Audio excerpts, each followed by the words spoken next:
नमस्कार दोस्तों, चलिए जानते हैं राजस्थान की फटाफट 25 बड़ी खबरों को सिर्फ 10 मिनट में। लेकिन उससे पहले आप यह वीडियो किस जगह से देख रहे हैं हमें कमेंट में जरूर बताएं। राजस्थान सरकार ने स्कूटी योजना को बंद कर दिया है। अब इस योजना का नाम बदलकर नई योजना के रूप में लागू किया जाएगा। सरकार का दावा है कि नई योजना ज्यादा लाभकारी और व्यापक होगी। इससे छात्राओं को अधिक सुविधाएं और संसाधन उपलब्ध कराए जाएंगे ताकि उनकी पढ़ाई में बाधा न आए। मुख्यमंत्री शर्मा ने कहा कि किसानों का विकास ही देश की प्रगति की नींव है। उन्होंने किसानों की आय बढ़ाने और कृषि क्षेत्र को सशक्त बनाने के लिए कई नई योजनाओं की घोषणा की। उन्होंने भरोसा दिलाया कि राज्य सरकार किसानों की हर जरूरत का ध्यान रखेगी और आधुनिक तकनीक से खेती को बढ़ावा देगी। राजस्थान सरकार ने किसानों के खातों में सीधे 72 करोड़ रुपए ट्रांसफर किए। यह राशि किसानों को फसलों के उत्पादन और कृषि उपकरण खरीद में मदद के लिए दी गई है। सरकार का उद्देश्य है कि किसान आर्थिक रूप से मजबूत बने और खेती में नए संसाधनों का उपयोग कर उत्पादन क्षमता बढ़ाएं। भारत में इस साल मक्का की खेती का क्षेत्रफल काफी बढ़ा है। उत्पादन अधिक होने से कीमतों में गिरावट की संभावना जताई जा रही है। विशेषज्ञों का मानना है कि किसानों को मक्का के भंडारण और प्रोसेसिंग पर ध्यान देना चाहिए ताकि बेहतर दाम मिल सकें और बाजार में स्थिरता बनी रहे। झोटवाड़ा क्षेत्र को 152 करोड़ रुपए की ट्रैफिक सुधार योजना की सौगात मिली है। इस परियोजना के तहत सड़क चौड़ीकरण, नए फ्लाईओवर और ट्रैफिक सिग्नल सिस्टम को आधुनिक बनाने का काम होगा। सरकार का कहना है कि इससे क्षेत्र में जाम की समस्या खत्म होगी और यातायात सुचारू रूप से चलेगा। सीएम भजनलाल ने किसानों को 1600 करोड़ रुपए की सौगात देने का ऐलान किया। इस राशि का उपयोग कृषि विकास, सिंचाई परियोजनाओं, आधुनिक खेती उपकरण और किसानों की आय बढ़ाने वाली योजनाओं पर किया जाएगा। राज्य सरकार का दावा है कि इससे ग्रामीण अर्थव्यवस्था को मजबूती मिलेगी और किसानों का जीवन स्तर बेहतर होगा। JSW सीमेंट ने अपने IPO आकार में 400 करोड़ रुपए की कटौती की है। संशोधित IPO 7 अगस्त को खुलेगा और निवेशक निर्धारित मूल्य बैंड के भीतर बोली लगा सकेंगे। कंपनी जुटाई गई राशि का उपयोग कर्ज कम करने, उत्पादन क्षमता बढ़ाने और विस्तार परियोजनाओं के लिए करेगी। बाजार विशेषज्ञों ने इसे रणनीतिक कदम बताया।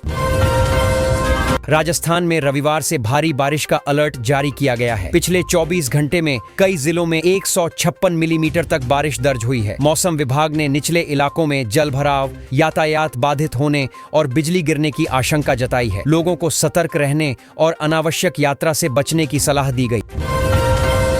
चंबलपाली पुल पर भारी वाहनों की आवाजाही पर प्रतिबंध लगाया गया है। यह फैसला पुल की सुरक्षा और संरचना को होने वाले नुकसान से बचाने के लिए लिया गया। स्थानीय प्रशासन ने वैकल्पिक मार्ग निर्धारित किए हैं। परिवहन विभाग ने कहा है कि यह प्रतिबंध मरम्मत और मजबूती कार्य पूर्ण होने तक जारी रहेगा।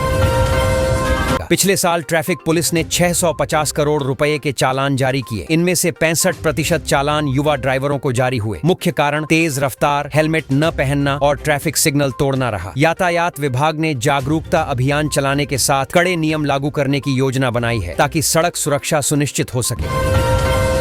राजस्थान में सर्वश्रेष्ठ प्रदर्शन करने वाले किसान को कृषि विभाग द्वारा 3,50,000 रुपए का पुरस्कार दिया जाएगा। यह पहल किसानों को आधुनिक खेती, उच्च उत्पादन और नवाचार अपनाने के लिए प्रोत्साहित करने के उद्देश्य से शुरू की गई है, जिससे राज्य की कृषि क्षमता और ग्रामीण अर्थव्यवस्था को मजबूती मिलेगी।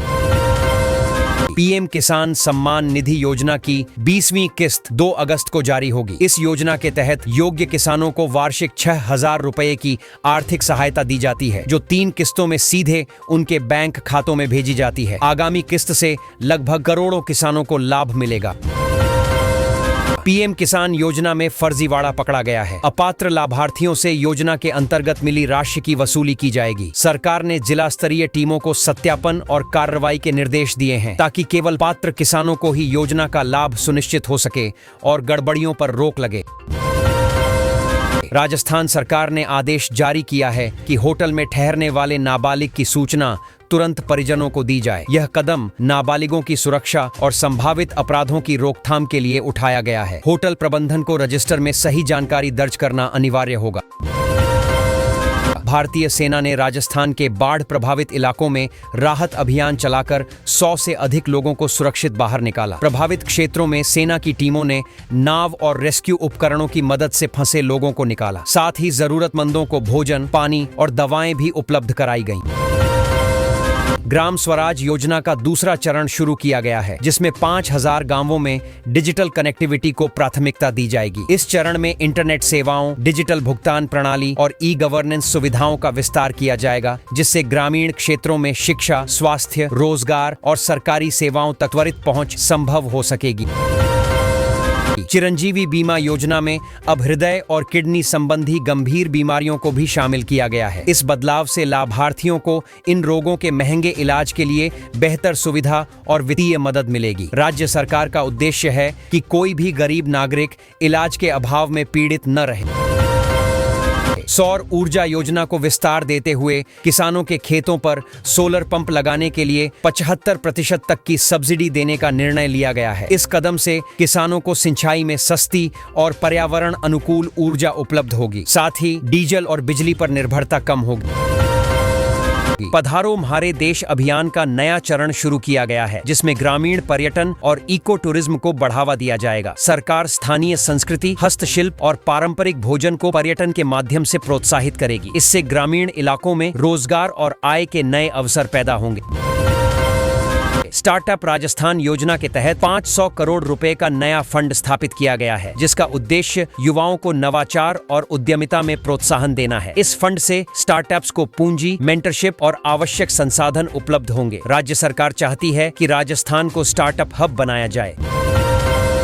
जल जीवन मिशन के तहत राजस्थान में 10 लाख घरों को नल कनेक्शन प्रदान किए गए, जिससे ग्रामीण क्षेत्रों में स्वच्छ पेयजल की उपलब्धता बढ़ी। यह पहल राज्य को मिशन के तय लक्ष्य के करीब ले जा रही है और जल संकट से जूझ रहे परिवारों के जीवन में महत्वपूर्ण सुधार ला रही है।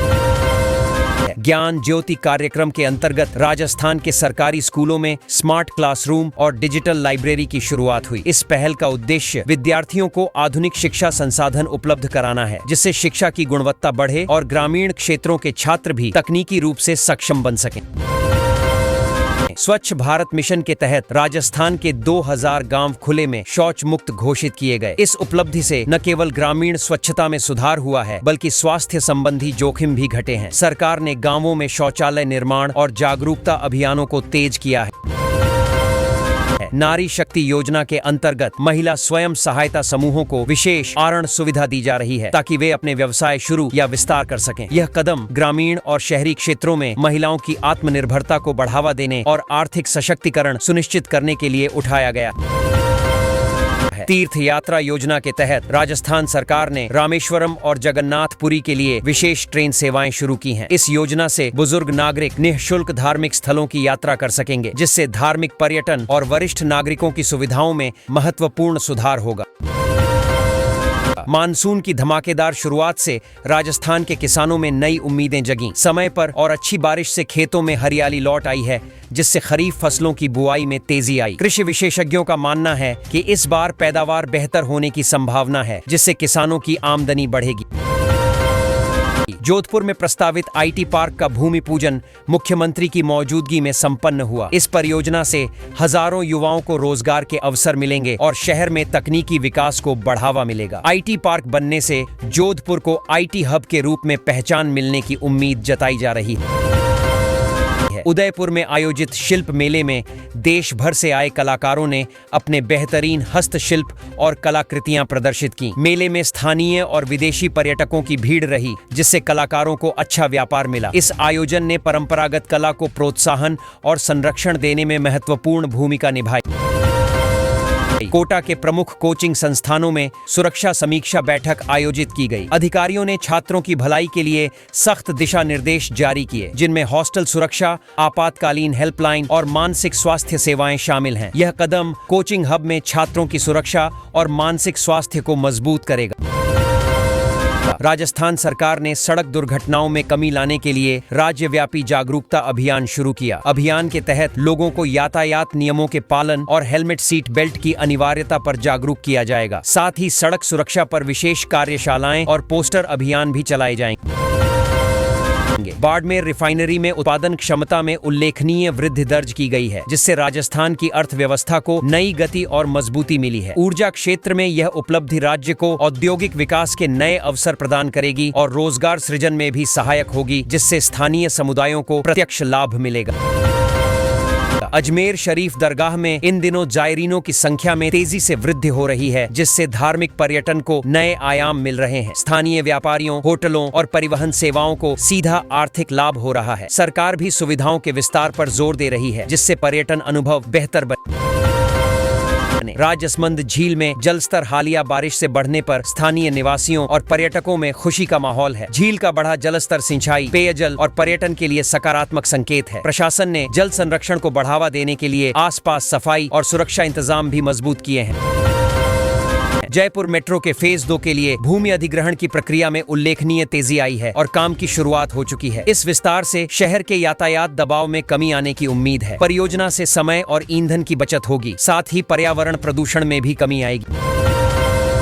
राजस्थान ने सौर ऊर्जा उत्पादन में राष्ट्रीय स्तर पर नया रिकॉर्ड स्थापित किया है, जिससे यह अग्रणी राज्य बन गया है। बढ़ते उत्पादन से राज्य की ऊर्जा आत्मनिर्भरता में मजबूती आई है। सरकार द्वारा प्रोत्साहन योजनाओं और निजी निवेश ने इस उपलब्धि में अहम योगदान दिया है, जो भविष्य के लिए प्रेरणादायक है। प्रदेश में मिलावटखोरी पर लगाम कसने के लिए सरकार ने सख्त कार्रवाई के आदेश दिए हैं। खाद्य विभाग अब शुद्ध खाद्य सामग्री की कड़ी निगरानी करेगा। मिलावट पाए जाने पर दोषियों के खिलाफ कठोर कानूनी कार्रवाई की जाएगी। जनता से भी संदिग्ध खाद्य सामग्री की शिकायत करने की अपील की गई है। सरिस्का टाइगर रिजर्व में बाघों की संख्या में उल्लेखनीय वृद्धि दर्ज की गई है। यह सफलता लंबे समय से चल रहे संरक्षण प्रयासों और सख्त निगरानी का परिणाम है। वन विभाग ने बाघों के सुरक्षित आवास और भोजन की उपलब्धता सुनिश्चित की। इस उपलब्धि से वन्यजीव संरक्षण को नया प्रोत्साहन मिला है। पाली जिले में जल संकट से निपटने के लिए नई तकनीक का सफल परीक्षण किया गया है। इस तकनीक से पानी के संग्रहण और वितरण में सुधार होगा। स्थानीय प्रशासन ने इसे अन्य प्रभावित क्षेत्रों में भी लागू करने की योजना बनाई है। ग्रामीणों ने इस पहल का स्वागत किया है। जयपुर में अंतर्राष्ट्रीय फिल्म फेस्टिवल आयोजित करने की घोषणा की गई है, जिसमें विश्व भर की बेहतरीन फिल्मों को मंच मिलेगा। आयोजन में देश विदेश के फिल्मकार, कलाकार और समीक्षक शामिल होंगे। यह कार्यक्रम राज्य में फिल्म पर्यटन को बढ़ावा देने और स्थानीय प्रतिभाओं को अवसर प्रदान करने में सहायक होगा। राज्य सरकार ने राजस्थानी लोक कलाकारों को प्रोत्साहित करने के लिए विशेष फंड जारी किया है। इस फंड से पारंपरिक संगीत, नृत्य और कला के संरक्षण और प्रचार प्रसार को बढ़ावा मिलेगा। कलाकारों को आर्थिक सहयोग और प्रशिक्षण के अवसर मिलेंगे। इस कदम का सांस्कृतिक जगत ने स्वागत किया। राजस्थान में नए सरकारी अस्पतालों के निर्माण से ग्रामीण और शहरी क्षेत्रों में स्वास्थ्य सुविधाओं में सुधार होगा। इससे लोगों को बेहतर इलाज मिलेगा और चिकित्सा सेवाओं की पहुंच बढ़ेगी। प्रदेश के स्वास्थ्य ढांचे को मजबूत करने के लिए सरकार ने इस योजना को प्राथमिकता दी है, जिससे आम जनता को तेजी से लाभ मिलेगा। राजस्थान के हर गांव में कॉमन सर्विस सेंटर खोलने का लक्ष्य रखा गया है, जिससे डिजिटल इंडिया मिशन को गति मिलेगी। इन केंद्रों से ग्रामीण जनता को सरकारी सेवाएं घर बैठे मिलेंगी। डिजिटल साक्षरता बढ़ेगी और सरकारी योजनाओं का लाभ सीधे लोगों तक पहुंचेगा, जिससे विकास की राह आसान होगी। राजस्थान की समृद्ध सांस्कृतिक विरासत के संरक्षण हेतु एक विशेष राज्य परियोजना की घोषणा की गई है। इस परियोजना के अंतर्गत ऐतिहासिक स्थलों और परंपराओं की सुरक्षा पर जोर दिया जाएगा। इससे पर्यटन को बढ़ावा मिलेगा और सांस्कृतिक धरोहर बचाई जाएगी, जिससे आने वाली पीढ़ियों को भी इसका लाभ मिलेगा। राजस्थानी हस्तकला उत्पादों को अंतर्राष्ट्रीय बाजार में पहचान दिलाने के लिए सरकार ने नए कदम उठाए हैं। हस्तशिल्प की गुणवत्ता और डिजाइन को उन्नत कर निर्यात को बढ़ावा दिया जाएगा। इससे कारीगरों की आय बढ़ेगी और राजस्थान की सांस्कृतिक छवि विश्व भर में चमकेगी। खेलों को प्रोत्साहन देने के लिए ग्रामीण स्तर पर खेल अकादमियों की स्थापना का निर्णय लिया गया है। इन अकादमियों में युवा खिलाड़ियों को प्रशिक्षण और संसाधन उपलब्ध कराए जाएंगे। इससे प्रदेश के खेल क्षेत्र को मजबूत किया जाएगा और खेल प्रतिभाओं को निखारने में मदद मिलेगी। हर गांव में कॉमन सर्विस सेंटर खोलने का लक्ष्य रखा गया है, जिससे ग्रामीण इलाकों में डिजिटल इंडिया मिशन को मजबूत किया जा सकेगा। यह पहल लोगों को सरकारी सेवाएं आसानी से और तेजी से उपलब्ध कराने में मदद करेगी। डिजिटल साक्षरता बढ़ेगी और तकनीकी सुविधा से जुड़ी समस्याएं कम होंगी। राजस्थान की सांस्कृतिक विरासत को संरक्षित करने के लिए सरकार ने एक विशेष राज्य परियोजना की घोषणा की है। इस परियोजना के तहत पुरानी धरोहरों और लोक कला को संरक्षित करने के साथ साथ नए पीढ़ी तक इसे पहुंचाने का प्रयास किया जाएगा। सांस्कृतिक पर्यटन को भी बढ़ावा मिलेगा। राजस्थानी हस्तकला उत्पादों को अंतर्राष्ट्रीय बाजार में पहचान दिलाने के लिए नई पहल शुरू की गई है। इसके तहत कारीगरों को प्रशिक्षण और वित्तीय सहायता दी जाएगी। विदेशी बाजारों में राजस्थानी कला की मांग बढ़ाने के लिए प्रचार प्रसार भी होगा, जिससे स्थानीय आर्थिक विकास को बल मिलेगा। ग्रामीण स्तर पर